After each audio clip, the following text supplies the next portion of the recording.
friends, it's Gwen and I'm back today with another scrapbooking process video. Today's share is for Challenge Me, Challenge You, a series that I am doing with the amazing Sue Plum. And this month I'm challenging Sue to create a grid design layout, and she is challenging me to use up some bigger embellishments, so some of our larger ephemera and embellishments, and I am all about them bows, and I happen to have this one from Sunny Days as well as this giant title.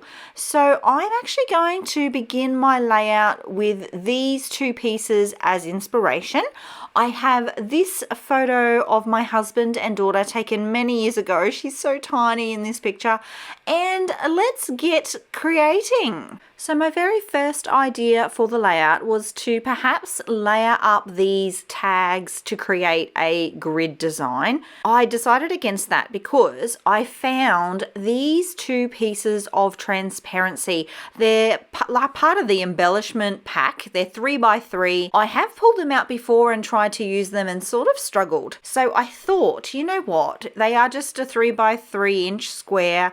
It's a really good starting point for a grid layout. That's the challenge this month. Let's just roll with the supplies that we have and do a design that's based on, say, 3x3 inch squares. I will do the tag grid layout at some point, so if you aren't already subscribed, be sure to subscribe so that you don't miss that one when it comes out. I am, however, going to use one of the tags and it will be positioned above my photo somewhere there.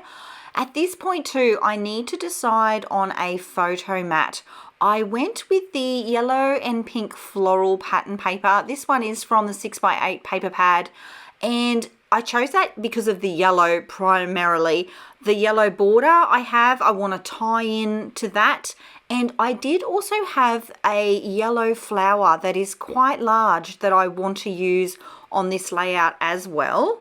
So I feel like I really checked off the large embellishment challenge because the yellow flower that I'm going to be using is 2 inches. That one there, that's 2 inches wide.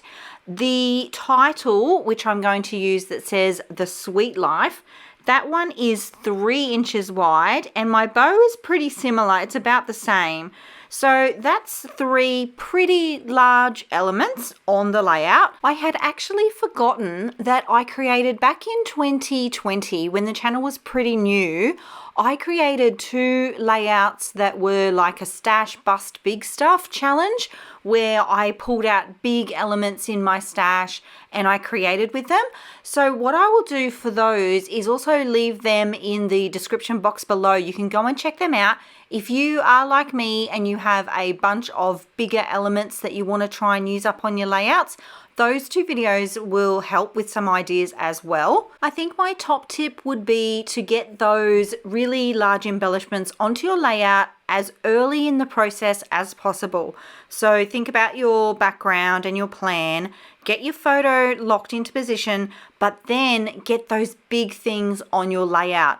And I think too, if you use them in a way that helps build the page, like build the structure of the page, you're far more likely to A, have them look like they're meant to be there, but B, the whole process will sort of help itself and will flow itself. So for example, with this layout, I actually, if you check the footage, I positioned the Sweet Life title and my lovely big bow early, super early, before I had even really decided on the squares, the 3x3 squares.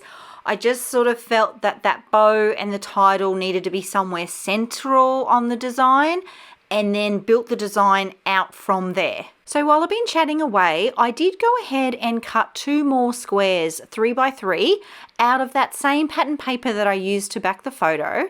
And what I'm going to do here is add some stitching around each of the squares. So for those acetate pieces, I did have to just use a little piece of washi tape just to hold them into position while I added my stitching. I didn't want to pop any glue behind the acetate. Acetate and liquid adhesive are not really good friends, so I felt that it was just best to add the washi tape, add my stitching, and then I can take the washi tape off. And you'll notice at this point too that everything is quite balanced. So I've got the blue acetate piece on the left balanced by the one on the right. I've got the yellow 3x3 square, the floral pat print. That on the left is balanced out by another one on the right. And then the photo, the bow, and the title are all very centered. And I'm going to use that idea, that principle of balancing, to finish up embellishing the page. That's going to help me decide what embellishments I'm going to put where. The other tip I had for working with large ephemera is going to sound a bit weird, but it's working for me, so I'm going to share it. I have found that if I work with more than 1 or 2 pieces of large ephemera, the page comes together more easily. And it kind of doesn't make sense because you'd think you've only got so much room on your 12 by 12 layout. Adding lots of big things could make the layout look full, look too full or too busy. But in the past, I've really struggled mixing really big ephemera with smaller things. I don't know, adding the smaller thing just makes it look even more giant than it is.